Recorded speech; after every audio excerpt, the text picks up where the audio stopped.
त्वमेव केवलम् धत्तासि त्वमेव केवलम् हर्तासि त्वमेव सर्वम् इदम् ब्रह्मासि त्वम् साक्षादात्मासि नित्यम् ऋतम् वच्मि सत्यम् वच्मि अवत्वम् माम् अववक्तारम् अवश्रोतारम् चित्रगात्मकः त्वाम् योगिनो ध्यायन्ति नित्यम्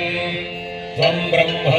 त्वम् विष्णुस्त्वम् रुद्रस्त्वमिन्द्रस्त्वमग्निस्त्वम् वायुस्त्वम् सूर्यस्त्वम् चन्द्रमास्त्वम् ब्रह्म भूर्भुवस्वरो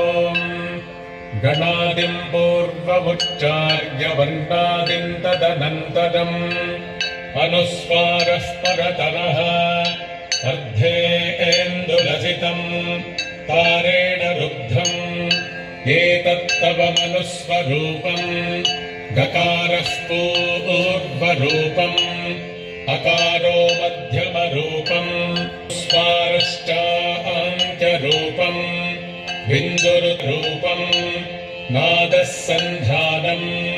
सगंहिता सन्धिः सैषा गाणेशविद्या गणकऋषिः निचृद्गायत्री छन्दः श्रीस्तम्पाशमङ्कुशधारिणमूर्तिस्वरूपो योऽसावादित्यः परमपुरुषः स एष रुद्रो देवता नमः शिवनः सोमायेति कीलकम्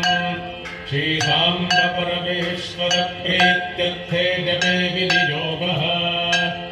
अग्निहोत्रात्मने अङ्गुष्ठाभ्याम् नमः दर्शपदधिवक्ता प्रथमो दैव्योऽभिषक् अहीकष्टतत्त्वान्यः असौ यः शङ्कराय नमो नमः शङ्कराय च